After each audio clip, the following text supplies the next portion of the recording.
Chapter 47, 实线 Calendar spread throughout the world. In previous chapter, we've talked about that another world map in Buddhism is structured from the perspective of Kalachakra, but there is a pending question on the new version of the Kalachakra calendar of Tibetan Buddhism. Why is it a revised version based on the old version associated with the Western calendar? Kalachakra calendar originated from the beginning of the 12th century and had been popular in Tibetan area for hundreds of years.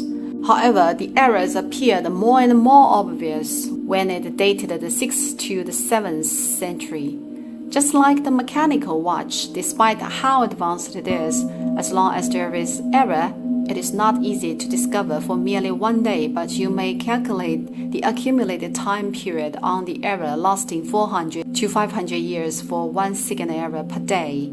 It's quite astonishing. The accumulated deviation leads to the inaccuracy on the forecast of solar and lunar eclipse. As said, the individual Kalachakra, which is exactly the solar and the lunar eclipse, is deducted for the purpose of practice timing accuracy. It's not acceptable for the inaccuracy of the prediction since this would impact the practice efficiency. Thus, it has to be reformed and corrected by any means. The religious leader of Tibet then was the 5th Dalai Lama, who is a person advocating science. He propels the construction of different varieties of medical academies of Tibet. In Tibetan Buddhism, the theory system of medicine and astrology are united, namely undivided. Due to its importance, the 5th Dalai Lama has been actively seeking a reformed plan to rebuild the Tibetan calendar. In 1652, the 5th Dalai Lama came to Beijing to present himself to the Shunzhi Emperor. He lived in the Xihuang Temple, where he saw a sort of Western calendar used in Han areas called 实线 calendar. 实线 calendar, as a matter of fact, was officially formed before the Qing dynasty, the end of the Ming dynasty to be specific. It was the fifth as well as the last round reform in the history of Chinese calendar. Namely, 实线 calendar used starting from the beginning of the Qing dynasty was the last round out of the 5 rounds of reforms. Ever since then, it has been officially employed due to its accuracy, which should thank to the Western calendar. By the end of the Ming dynasty, 实线 calendar had been measured and validated for over 40 years. Hence, its accuracy is very high. It was formed by studying the Western astronomical arithmetic, upon which a calendar called Chongzhen calendar was thus compiled. However, Chongzhen calendar was not released before the end of the Ming dynasty, as the Chongzhen emperor, the last emperor of Ming, passed away before it could be. The emperors of early Qing dynasty had advanced mindset and tend to keep the international pace, especially the Kangxi emperor. If you know a little about history, you may realize that the Kangxi emperor was keen on the Western learning like astronomy, geography, etc. He even self-taught geometry and maths. Besides, in his leisure time, he always asked the painters to portray him in oil painting. Hence, the Kangxi emperor ordered the foreign missionary Tang Luo Wang, John Adam Shaw von Bell, 1591 to 1666, a German Jesuit and astronomer, and advisor to the Shunzhi Emperor of the Qing dynasty, to reform the Chongzhen calendar. It was initially named the New Western Calendar upon official implementation. In folk, it was called 实线 calendar, 实线历, literary degree of the dynasty. The 5th Dalai Lama saw the 实线 calendar during the time he resided in the Xihuang Temple. Furthermore, it predicted the several eclipses of the sun and the moon taking place in early Qing dynasty with no error. The 5th Dalai Lama was thrilled, as he was at that time seeking actively the approach to modify the older Kalachakra calendar. So he applied to the court to introduce the 实线 calendar to Tibet. Science is something can't cheat or be cheated. Namely, it is crystal clear as black and white. Cheaters are often among the so-called masters of classical Chinese culture due to their boast. Science has to be practical and realistic, as practice will tell the truth, and it is easy to be exposed if any trick is played. Thus, cheating seldom happens in science. Thereafter, lamas were dispatched from Tibet to Beijing to study in the Directorate of Astronomy, Qingtianjian. They had also been working on the translation to Tibetan while they were studying the calendar. It was extremely difficult to translate the calendar into Tibetan. Why? Just imagine when Western learning was initially introduced to China, terminologies had to be created as the first step, right? For instance, terminologies in physics or chemistry were all professional phrases or expressions. As a set of terminology was of necessity to establish, it was definitely quite slow on the process of translation. And it was certain that there were plentiful terms that were brand new, thus every step taken was not easy at all, especially the basic and common terminologies. Both the study itself and translation were challenging. Besides, they were time-consuming, right? Facing all the new and intricate terms, there was even no way to set off the term definition. Hence, generations of lamas had spent enormous energy on this matter. Though the fifth Dalai Lama promoted the modification of the calendar, unfortunately he had no opportunity to witness the accomplishment. It cost the entire 60 years on translation. Such a long time. Until the 54th year of the Kangxi Emperor 1715 CE was the Tibetan version ready, named the Chinese calendar of the Kangxi Emperor Tibetan version.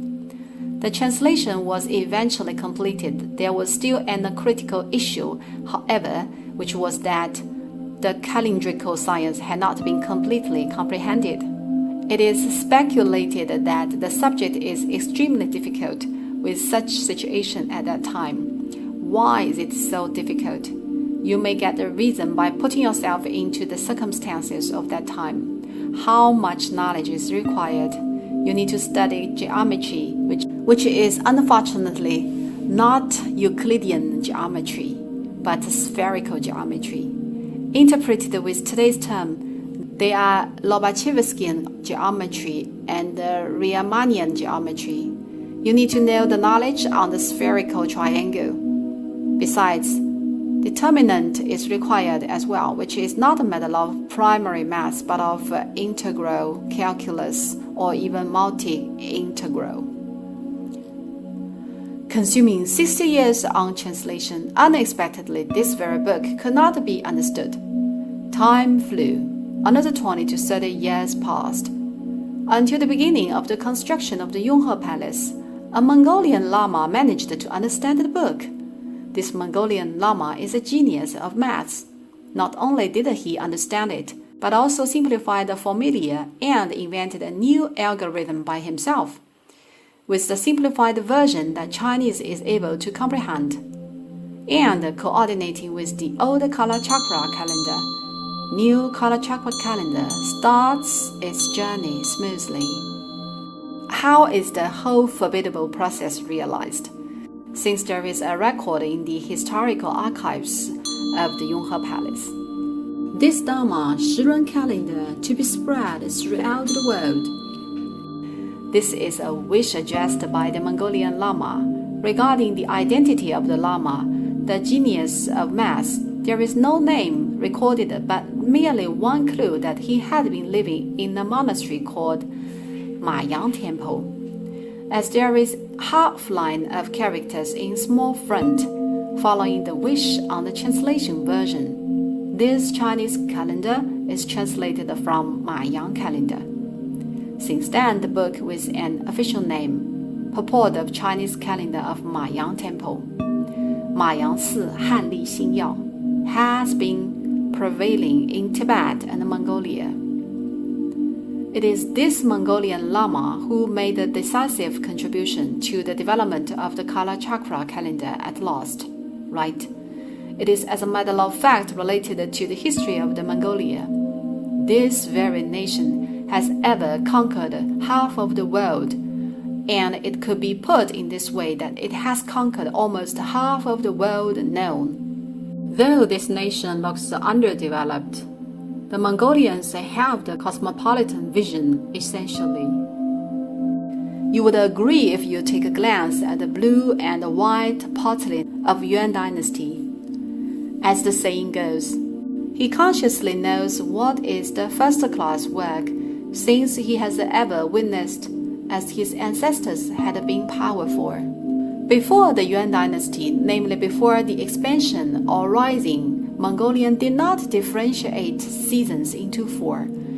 There were only two seasons available in Mongolian culture, which were spring and autumn. When it got warmer, people just started taking off clothes, and when it got colder, putting on clothes. They even did not hold any ideas on four seasons. They were just unsophisticated. Four seasons were implemented as soon as the expansion of the Yuan dynasty started. Furthermore, rulers of the Yuan dynasty attached great importance on the construction of astrology and calendar. Well, the Mongolians had ever conquered vast territory, which was a factor that it had been influenced by the Western civilization, which comprised the astronomical observation and the calendar compiling. Thus, the Mongolians have had the solid knowledge background on the theory of calendar algorithm. Certainly not everyone but the intelligent ones. Ultimately, it is the Mongolian who integrated Shixian calendar and the Kalachakra calendar and compiled the new Kalachakra calendar system featured with Tibetan Buddhism. Yes, in Mongolia, Tibetan Buddhism is definitely venerated. Mongolian astronomers came forth in large numbers during the three prosperous dynasties of the Kangxi, Yonghe, and Qianlong Emperor. For instance, a well-known one named Mingat translated the new Kalachakra calendar into Mongolian, just in the middle era of the Kangxi Emperor, when the Tibetan has not mastered it yet, and it soon prevailed in Mongolia. And there is another marvelous Lama named Yuliji Batu. He precisely drew the longitude, latitude, and equation of time with the algorithm he initiated, and he succeeded in compiling a book called Jibatu Calendar at last. Calendar was later introduced to Labram Monastery, which is the largest teaching monastery of Galug, and it is listed as the official textbook of the Kyado Tsatsong, College of Hevajara. What does it mean? It means that in Tibetan Buddhism, there are two sets of calendar to calculate the time. One is Shirun calendar, Kalachakra calendar, and the other is Shixian calendar, which are designated to be studied respectively in the Shirun Hall of the Yonghe Palace and the Kyado Tsatsong of the Labram Monastery, as Tibetan Buddhism truly values calendars. The highest degree of the Shirun Tsatsong of the Yonghe Palace is called Dexi Tlampa. Of the four academic halls of Buddhism, two of whom belongs to science, medicine and math, and the other two liberal arts education. Science is not easy, right? Compared with the study on medicine, maths is something in the world that you are just not capable of accomplishing. Even great efforts are made, right? It is not a simple matter of just memorizing the texts. Thus, since its beginning of the Shirun Hall of the Yonghe Palace, there have been quite few lamas conferred the degree of Lamba. But it is not a big deal, since it is fine as long as one accurate set of calendar algorithm has been available. You don't have to graduate as a successor, though very few people manage to graduate indeed, compared with other three academies. Well, that's all for the Shirun Hall, and we will articulate last hall from the next chapter, which is the Medicine Hall, or the Hall of the Healing.